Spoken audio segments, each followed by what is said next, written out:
कांग्रेस को आप किस तरीके से देखते कांग्रेस को ना मैं अपने ओबीसी मोर्चे से भी कमजोर समझता हूँ। हैं? कांग्रेस कहीं ना कहीं मजबूती पकड़ रही है, राजनीतिक गलियारों में कांग्रेस कह रही है कि भारतीय जनता पार्टी इस बार क्लीन स्वीप में चली जाएगी और कांग्रेस कहीं है भी नहीं और आप जिस तरीके से देख रहे हैं इतनी गुटबाजी, इतनी दोस्त तनाव।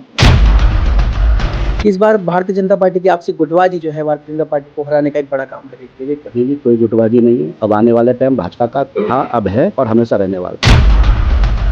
और इसके बाद कांग्रेस का कोई पूरे प्रदेश में नाम लेने वाला नहीं बचेगा। और मुझे लगता है 2027 में 60 से ज्यादा सीटें जीतकर भारतीय जनता पार्टी के ऐतिहासिक तौर से यहाँ जीतेगी। नमस्कार, आप देख रहे हैं सुरागीला न्यूज चैनल। सन 2027 में विधानसभा चुनाव उत्तराखंड में होने हैं। ऐसे में कहीं ना कहीं भारतीय जनता पार्टी लगातार अपनी कमर कसती नजर आ रही है। इसी बीच आज काशीपुर में जो भारतीय जनता पार्टी का जिला कार्यालय है, वहां नेत्रपाल मौर्य जी जो कि ओबीसी मोर्चा भारतीय जनता पार्टी के प्रदेश अध्यक्ष हैं, यहाँ पहुंचे हैं। तो बातचीत करेंगे सबसे पहले हम, क्योंकि चुनावों की बात कर रहे हैं। 2027 में क्या चुनावी तैयारी है? सबसे पहले तो मैं आपके चैनल का अभिनंदन स्वागत करता हूँ। जिस तरीके से आप देख रहे हैं 2027 क्या पार्टी, भारतीय जनता पार्टी हर वक्त हर समय हर वक्त तैयार रहती है, चाहे कोई भी चुनाव हो। यहाँ एक कार्यकर्ता आधारित पार्टी है। इस पार्टी में हमेशा कार्यकर्ता तैयार रहता है। जिस तरीके से अभी देख रहे हैं आप, प्रशिक्षण वर्ग चल रहे हैं, जिस तरीके से पार्टी के सम्मेलन चल रहे हैं। अभी कल महात्मा ज्योतिराव फुले जी की जयंती पूरे ओबीसी मोर्चे ने पूरे प्रदेश में बनाई। उसको लेकर पूरे प्रदेश में जो नवनियुक्त कार्यकर्ता बने हैं, जिले की टीम बनी है, मंडल की टीम बनी है, उनके स्वागत कार्यक्रम चल रहे हैं।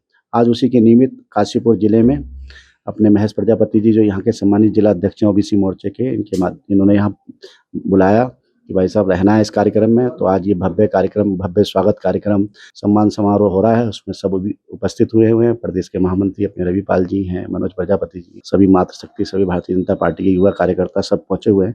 और मुझे लगता है हर वर्ग का, हर समाज को जो भारतीय जनता पार्टी आदरणीय नरेंद्र मोदी जी के नेतृत्व में जो मान सम्मान मिल रहा है, आज मातृशक्ति को जिस तरीके से आगे बढ़ाया जा रहा है, आज अति पिछड़े समाज को आगे बढ़ाया जा रहा है, चाहे जनजाति समाज हो, हमारा अनुसूचित जाति समाज हो, हर वर्ग को आगे बढ़ाने का पार्टी काम कर रही है। निरंतर आप देख रहे हैं नए नए पदों से नवाजा जा रहा है। केंद्र से लेकर, प्रदेश से लेकर हर जगह अति पिछड़े समाज को आगे लाया जा रहा है।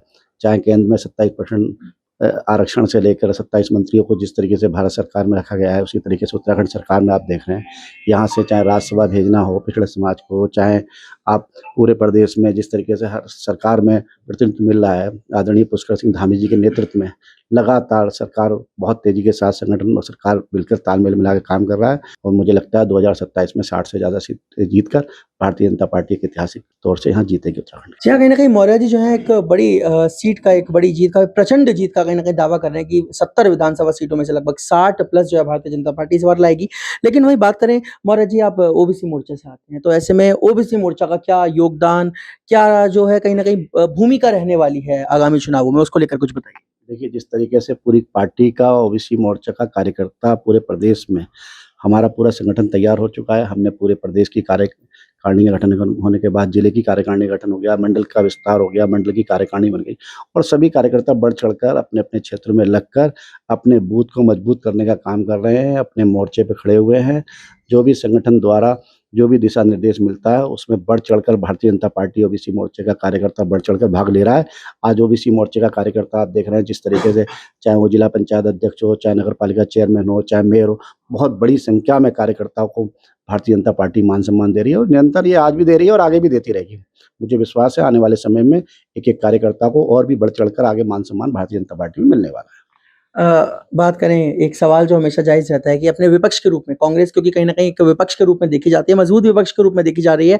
पूरे चुनावी समीकरणों की हम बात करें या बात करें जो इस समय पूरे जो चर्चाओं का विषय बना हुआ है, कांग्रेस कहीं न कहीं मजबूती पकड़ रही है। राजनीतिक गलियारों में कांग्रेस कह रही है कि भारतीय जनता पार्टी इस बार क्लीन स्वीप में चली जाएगी और कांग्रेस की सरकार आएगी। तो कांग्रेस को आप किस तरीके से देखते हैं? कांग्रेस को ना मैं अपने ओबीसी मोर्चे से भी कमजोर समझता हूँ, जबकि भारतीय जनता पार्टी में से 7 मोर्चे हैं। आज कांग्रेस कोई भी सम्मेलन कर ले और हमारा ओबीसी मोर्चे का एक मंडल का कार्यकर्ता अगर सम्मेलन कर लेता है, तो मुझे लगता है कांग्रेस के इतने कार्यकर्ता नहीं है कि उसके बराबर खड़े हो जाए।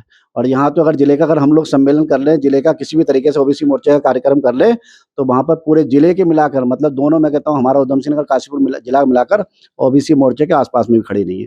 इसके अलावा हमारे यहाँ किसान मोर्चा है, महिला मोर्चा है, जनजाति मोर्चा है, युवा मोर्चा है। तो मुझे लगता है कांग्रेस कहीं है भी नहीं। और आप जिस तरीके से देख रहे हैं इतनी गुटबाजी, इतनी रोज तनाव, रोज जिस तरीके से आप सोशल मीडिया में आप देख रहे हो, कहीं भी मुझे नहीं लगता कि कोई भी सीट उस पूरे जिले में जीतती हुई नजर आ रहे हैं। मुझे लगता है कहीं भी कोई जनाधार नहीं है।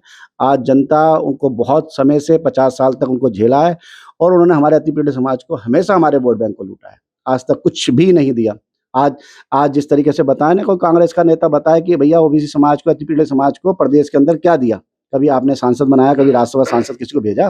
कभी राज्य मंत्री आपने बनाए?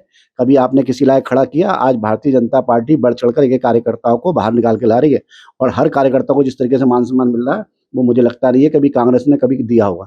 50 साल के इतिहास में आप देख लीजिए, कभी भी कांग्रेस ने स्वतंत्र हमको दर्जा नहीं दिया। आज आप देखिए, बाबा साहब भीमराव अम्बेडकर जी को भी देखिए कहाँ कब जाकर भारत रत्न दिया। ठीक है, उन्होंने थोड़ी दिया, उनकी सरकार भी नहीं थी।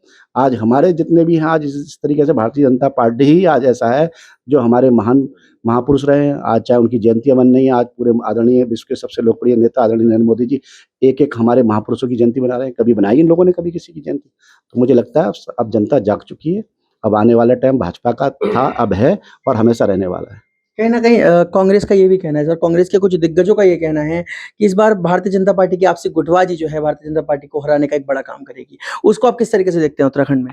देखिए, कहीं भी कोई गुटबाजी नहीं है। यहाँ का कार्यकर्ता आप देखिए, कहीं भी सोशल मीडिया पर उठाइए, कहीं भी कोई कार्यकर्ता कभी पार्टी के खिलाफ बोलता हुआ या कभी शीर्ष नेतृत्व के खिलाफ बोलता हुआ नजर आता है? कहीं नहीं बोलता। बस अपने मन की बात, हम एक परिवार के लोग हैं। मान लीजिए किसी का अगर किसी से मनमुटाव है, आज शाम को मिलते हैं, सुबह गिले शिकवे खत्म हो जाते हैं।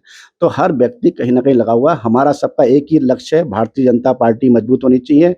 एक-एक बूथ हमने जीतना है, एक-एक पूरे मंडल स्तर तक, बूथ स्तर तक, गाँव स्तर तक, हर जगह भारतीय जनता पार्टी का नेता नेतृत्व करेगा, कार्यकर्ता नेतृत्व करेगा और मुझे लगता है कि आने वाले समय जो 2027 का चुनाव होगा, उसमें एक ऐतिहासिक जीत होने वाली है और इसके बाद कांग्रेस का कोई पूरे प्रदेश में नाम लेने वाला नहीं बचेगा। जी हाँ, तो बिल्कुल ही हमारे साथ जुड़े थे नेत्रपाल मौर्य जी, जो कि प्रदेश अध्यक्ष हैं ओबीसी मोर्चा भारतीय जनता पार्टी के, जिनका साफ तौर पर कहना है कि कहीं न कहीं 60 प्लस सीटों से भारतीय जनता पार्टी इस बार प्रचंड बहुमत लेने जा रही है। कांग्रेस का कहीं न कहीं सुपड़ा साफ होने जा रहा है।